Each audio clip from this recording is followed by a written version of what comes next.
인신매매가 굉장히 극성을 부리고 있다고 합니다. 그래서 저희가 동남아시아 또 세계 평화 그리고 또 인신매매 예방의 중요성을 위해서 Xong thì em được cái đứa bạn cùng làm. Một người bạn đấy với cả một người bạn trai của bạn đấy. Người đi bán kem Trung Quốc. 없었던 일을 한 것 같아서 너무나 값진 시간이었던 것 같고요. 제가 나중에 또 베트남에 와서 또 이런 좋은 일을 또 많이 했으면 좋겠고 NTV에서도 이런 일이 생기면 많이 불러주셨으면 좋겠습니다.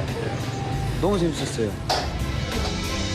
Earlier this year, you appeared on MTV and campaigned against human trafficking. It's such a worthy and noble cause. Why did you throw your support behind this? We went to Vietnam to participate in that event and help out there. I heard that in Korea, human trafficking was bad back in the 70s, and it caused a lot of pain for people and their families, and it was a big social problem. We came across it when we were thinking about what help we could offer people while we still had a bit of fame and power. That's why we went over to Vietnam to offer our support, and we had a good time over there. There are so many celebrities and pop stars out there who don't use their fame and notoriety for a good cause. So do you feel a moral responsibility to raise awareness and promote these sorts of things? When we chat or have meetings, a lot of times what we talk about is how we can use our influence, while we have it, to have a positive effect on people in the world. We believe that we can change the world and use our influence to create changes. So we do try to offer help to people in countries that are struggling or others that are in difficult situations. Ituk, you were involved in a car accident back in 2007. You were one of 4 members in the car with 2 of your managers. You were quite seriously injured. You had to receive 170 stitches. Can you tell me about the accident, the recovery, and whether you thought that was the end of your career? I had a very hard time back then. It was just when we had started to get really popular, and I thought, is it all over already? I was really depressed. Sometimes I'd cry when I was alone in my hospital room. But I found it pretty easy to get back to work, thanks to the other members who carried on performing. That's probably what brought me so far. Where did you receive your stitches? I had about 10 stitches above my right eye and about 150 around my waist. It was the first time I'd ever been in a serious accident. I do remember though, right before the crash, I thought to myself, I have to keep performing. I want to keep living. That particular thought was so strong. I also remember praying at that very moment. And I'm okay now. Now, the internet is huge here in South Korea, and I presume it's a very powerful tool that you both use, social media, Twitter, Facebook, to communicate with your fans. Tell us about the power of the internet with your fans. A lot of people tend to believe that we don't really have a life and are in some sort of cage, so we use social media a lot to show people slices of our personal life.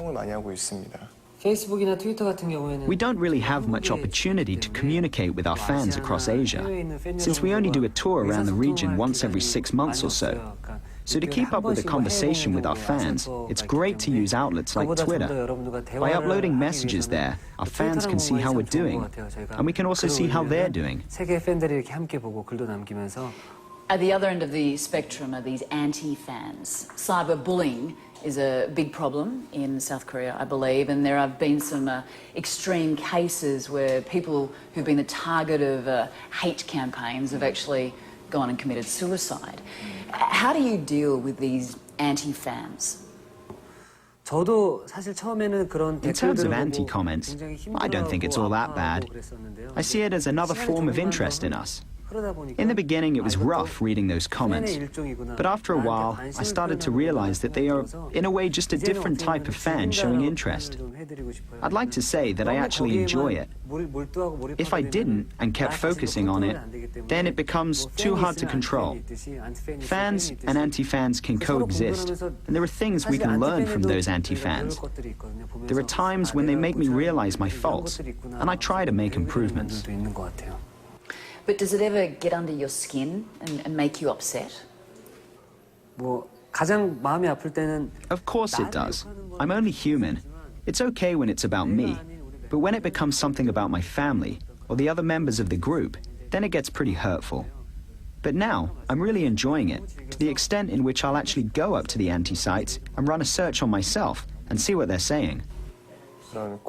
In some ways, they are like a coach putting us through our paces.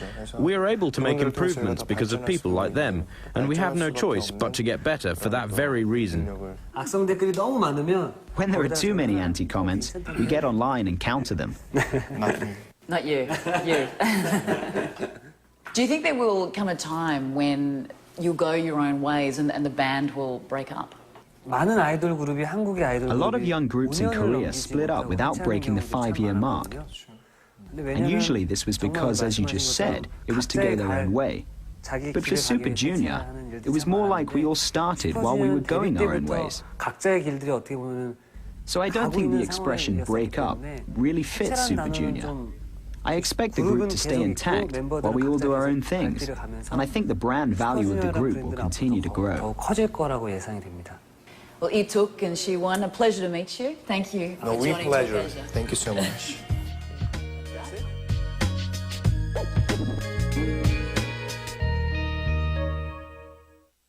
Talk Asia, in association with UPS. Put the new logistics to work